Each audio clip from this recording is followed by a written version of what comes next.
Hello students, good morning. How are you all? I wish you all are fine. Today we will do worksheet number 71. In this worksheet we will read the play The Proposal. Okay, this play is prescribed in your book First Flight chapter 11. Only one play is there in your syllabus students, that is The Proposal. So it's very important from examination point of view. This play is written by Anton Chekhov. Okay. Question number 1, complete the names of the characters from the play. इस play के अंदर सिर्फ 3 ही main character है, उनका नाम इसमें आ गया है। देखो फर्स्ट क्वेश्चन में ही इवान लोमोव, ये आपको याद रखना है। इवान लोमोव करेक्टर है इस प्ले के अंदर, द प्रपोजल के अंदर। इज ए रिच बैचलर, वो जो है रिच है और बैचलर है, उसके अनमैरिड है वो Lomov, Ivan Lomov. Who wishes to marry, जो शादी करना चाहता है। अब ये हमारी सेकंड करेक्टर है इस प्ले की, नटल्ला। ये क्या है? नटल्ला। आपको स्पेलिंग भी याद करनी है करेक्टर की, नटल्ला। द डॉटर ऑफ चुबुको, और नटल्ला के फादर कौन है? चुबुको। ये थर्ड मेन करेक्टर है इसका प्ले का, द प्रपोजल का। Who himself is a rich man, जो कि एक अमीर आदमी है। चुबुको भी अमीर है, लोमो भी अमीर है। लोमो अनमेरिड है और वो चुबुको की लड़की नटल्ला से शादी करना चाहता है। Okay, all three characters quarter all three characters quarrel over trivial issues। ये जो तीनों करेक्टर हैं, लोमो, नटल्ला और चुबुको, ये छोटी छोटी बातों पर झगड़ा कर लेते हैं। तो इस प्ले में जब आप पढ़ोगे, आपको डिटेल में ये प्ले पढ़ना है पूरा चैप्टर। इसमें क्या है, नटल्ला और लोमो का 2 बातों पे झगड़ा होता है। एक तो उनके पास डॉग है, गस है, वो लोमो के पास है। स्क्वीजर जो है वो नटल्ला के पास है। तो नटल्ला कहती है स्क्वीजर अच्छा है और लोमो कहता है गस अच्छा है। गस लोमो का पेट है, पेट डॉग है। ओके, और दूसरा उनका झगड़ा होता है कि ऑक्सन मिडो जो है, ज़मीन है। तो लोमो कहता है कि ये उसकी उसकी ज़मीन है, क्योंकि उसकी जो आंट थी, उन्होंने नटल्ला के जो पहले के उनके फोर फादर्स थे, उनको जो है यूज़ करने के लिए दी थी। और अब नटल्ला के फादर सोचते हैं चुबुको ये उनकी ज़मीन है। तो वही झगड़ा इसमें नीचे दे रखा है, ये देखिए। Read the extract from the play and answer the questions. तो आपकी पूरा प्ले पढ़ना है। ओके, तो अब हम ये एक्सट्रैक्ट पढ़ते हैं। ऑक्सन विंडो वाले झगड़े का ये है। नटल्ला, आवर्स, नटल्ला कहती है हमारी, मतलब ऑक्सन मिडो हमारी है। You can go on proving it for 2 days on end. You can go and put on 15 dress jackets, but I tell you they are ours ours ours. तो बार बार ये कहते हैं कि ऑक्सन मिडो हमारी है, हमारी है, हमारी है। चाहे कितने भी तुम 15 ड्रेस जैकेट पहन लो, कितने भी दिन 2 दिन ख़त्म हो जाए, तुम प्रूव नहीं कर सकते कि ऑक्सन मिडो जो है वो हमारी नहीं है। I don't want anything of yours, मैं तुम्हारी कोई भी चीज़ नहीं चाहती हूँ। And I don't want to give anything of mine, मैं अपनी भी कोई चीज़ तुम्हें नहीं दे दूँगी। सो देयर, तो ये नटल्ला जो है लॉजिक देती है कि वो हमारी ज़मीन है। तुम ऐसे मत कहो कि जो तुम्हारे फोर फादर्स ने जो है ये हमें दे दी थी। लोमो क्या कहता है? Natalya Stepanovna Panovna, I don't want the meadows, मैं मिडो नहीं चाहता हूँ, but I am acting on principle, लेकिन ये सिद्धांत की बात है। If you like I will make you a present of them, यदि तुम उन्हें इतना चाहती हो ऑक्सन मिडो वाली ज़मीन को, मैं तुम्हें प्रेजेंट के रूप में दे सकता हूँ। Natalya, I can make you a present of them myself, मैं भी तुम्हें प्रेजेंट के रूप में दे सकती हूँ, बिकॉज दे आर माइन, क्योंकि वो मेरी है। Your behaviour Ivan Vassilevitch is strange, आपका बिहेवियर इवान वेसलविच बड़ा अजीब है, नटल्ला कहती है लोमो को। To say the least, up to this we have always thought of you as a good neighbour, अब तक हम तुम्हें एक अच्छा पड़ोसी समझते थे, ए फ्रेंड, एक अच्छा दोस्त समझते थे। Last year we lent you our threshing machine, पिछले साल तो हमने अपनी थ्रेसिंग मशीन भी तुम्हें उधार दी थी। Although on that account we had to put off our own threshing till November, और हमने अपने फसल की थ्रेसिंग जो है नवंबर के बाद की थी, नवंबर तक नहीं कर पाए थे, तुम्हें उधार दे दी थी threshing machine. But you behave to us as if we were gypsies, तुम ऐसे बिहेव कर रहे हो कि हम जिप्सी हैं। Giving me my own land, मुझे मेरी ज़मीन दे दो। इंडीड, वास्तव में।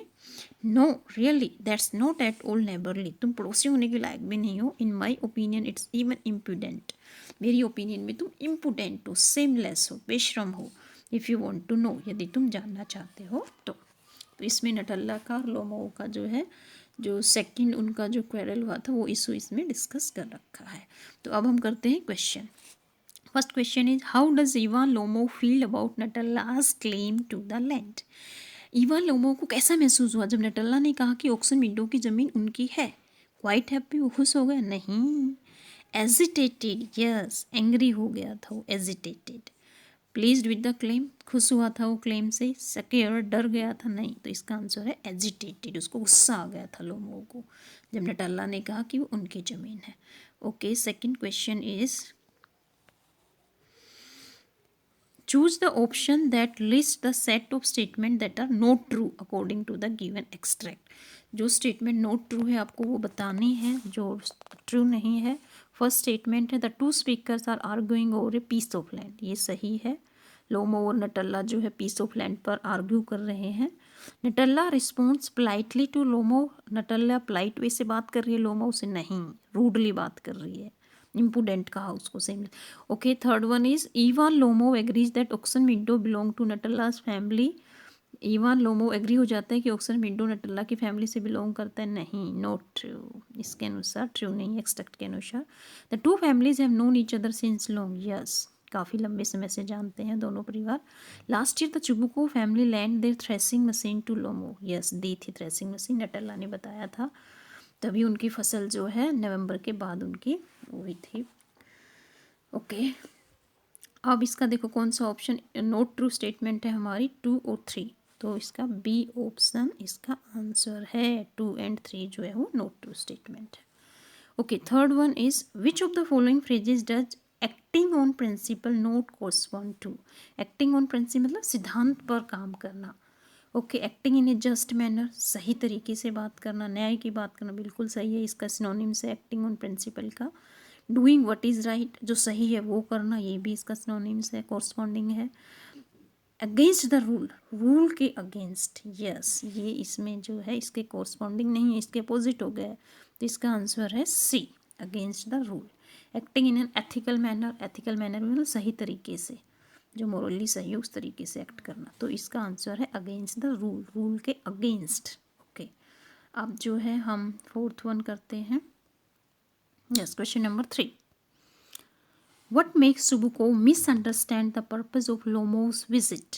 लोमो की विजिट को कैसे मिसअंडरस्टैंड किया चुबुको ने, गलत मीनिंग क्या निकाला कि लोमो उससे मिलने क्यों आया है, तो इसका आंसर देना है आपको 20 to 30 वर्ड्स में। ये देखिए, yes, Chubukov misunderstands that Lomov has come to borrow money. Chubukov ने मिसअंडरस्टैंड किया कि लोमो क्या करने आया है, पैसे उधार मांगने आया है, मिसअंडरस्टैंड्स ऐसा आएगा यहाँ पे। He does not reveal his purpose of coming directly, क्योंकि उसने अपना पर्पज नहीं बताया, डायरेक्टली नहीं बताया लोमो ने, उसने क्या कहा, he says that he has come to trouble him, क्योंकि उसने उसको क्या कहा, उसको ट्रबल देने आया है विद रिक्वेस्ट फॉर हेल्प, और हेल्प करने की रिक्वेस्ट, मतलब फिर चुबुको ने सोचा ना कि भाई ये उससे पैसे मांगने आया, यही ट्रबल है। ओके, तो ये मिसअंडरस्टैंडिंग थी चुबुको और लोमो के बीच। लोमो आया था प्रपोज करने उसकी बेटी नटल्ला को, लेकिन उसने डायरेक्टली नहीं कहा, इसलिए मिसअंडरस्टैंडिंग हुई चुबुको और लोमो के बीच। अब हम करते हैं question number 4। Yes, question number 4 is Ivan Lomov clearly feel some pressure to marry soon. Ivan Lomov को कुछ प्रेशर था कि वो जल्दी से शादी कर ले। What are the reasons that he mentions, उसने कौन कौन से रीजंस बताए थे जल्दी शादी करने के, तो इसका आंसर आपको 40 to 50 वर्ड्स में देना है, शॉर्ट आंसर टाइप क्वेश्चन है ये। तो देखिए इसका आंसर होगा, yes, Ivan clearly feel some pressure to marry soon. Ivan को महसूस हो रहा था कुछ प्रेशर जल्दी शादी करने का, क्यों, he remarks that he is already 35 a critical age, क्योंकि उसकी उम्र 35 साल हो गई थी, जो कि काफ़ी बड़ा हो गया था। It's high time that he should settle for a quiet and regular time, ये बिल्कुल उपयुक्त समय था कि वो अपनी लाइफ को सेटल करे, एक रेगुलर लाइफ व्यतीत करे। ही इज सफरिंग, और वो जो है ड्यू टू वीक हार्ट, उसका वीक हार्ट था, इसलिए पल्पिटेशन की उसको बीमारी थी, एंड स्लिप सिकनेस, सोने की भी उसको एक बीमारी थी। In need of A companion who may look after him, उसे एक साथी की ज़रूरत थी जो उसकी देखभाल कर सके। He wants to get marry, इसलिए वो शादी करना चाहता है। ओके, अब नेक्स्ट क्वेश्चन करते हैं हम। Yes, question number 5, Imagine that Natalla and Ivan Lomo regret the heated argument. कल्पना करो कि नटेला और इवान लोमोव को रिग्रेट, पश्चाताप होता है कि उन्होंने ऐसी बातें की, आर्गूमेंट किए, हीटेड आर्गूमेंट किए, दैट हैपेंड बिटवीन देम, जो उनके बीच हुए। आपने देखा ना, 2 बातों पे उनका झगड़ा हुआ था, हॉट आर्गूमेंट भी हुए थे कि गस अच्छा है कि स्क्वेजर अच्छा है, एक तो इस बात पे डॉग्स ब्रीड के ऊपर, दूसरा ऑक्सन विंडो की ओनरशिप के ऊपर। And they decide to apologise, फिर उन्होंने डिसाइड किया कि वो एक दूसरे को माफ़ कर देंगे। Right friendly dialogue between them, तो हमें उनके बीच फ्रेंडली डायलॉग, वो क्या बोलेंगे जो है वो हमें लिखने हैं, फ्रेंडली डायलॉग्स हमें उनके लिखने हैं। ओके, तो हम देखिए क्या लिखेंगे। Yes, Lomov, I am sorry. Yes, Lomov, I am sorry, I shouldn't have said that, मुझे वो नहीं कहना चाहिए था। I know you were badly hurt by my thoughtlessness, मुझे पता है कि तुम्हें काफ़ी दुख हुआ है जो मैंने थॉटलेस वाली बातें की हैं, बिना सोचे समझे जो बातें की हैं। नटल्ला, फॉरगेट अबाउट इट, अब नटल्ला भी क्या कहती, दोनों क्षमा मांगते ना, इसे भूल जाइए। I wasn't annoyed at all, मुझे बिल्कुल गुस्सा नहीं आया। No need to feel sorry, तुम्हें सॉरी फील करने की ज़रूरत नहीं है। लोमोव ने क्या कहा होगा, this that's so kind of you, तुम कितनी अच्छी हो। नटल्ला, थैंक्स डियर। ओके डियर, धन्यवाद। Lomov, let's forget all arguments and make a new beginning, आओ हम सब आर्गूमेंट्स को भूल जाते हैं जो हमारा झगड़ा हुआ और नई शुरुआत करते हैं। Natalia, oh Lomov, I was thinking the same, मैं भी यही सोच रही थी कि नई शुरुआत करते हैं। लेट्स मूव अहेड, आगे बढ़ते हैं। And live A lovely life together, और दोनों मिलकर प्यार से रहते हैं। ओके स्टूडेंट, तो ये उनके बीच डायलॉग हो सकते हैं, जब वो आपस में जो है सुलह करेंगे तो ये आपस में उनके डायलॉग होंगे। तो स्टूडेंट, ये बड़ा इंटरेस्टिंग सा प्ले है आपके, बहुत ज़्यादा ज़रूरी एग्जामिनेशन पॉइंट ऑफ व्यू से, तो इसको आपको बिल्कुल डिटेल में पढ़ना है पूरा chapter. Okay, thank you for watching, have a nice day.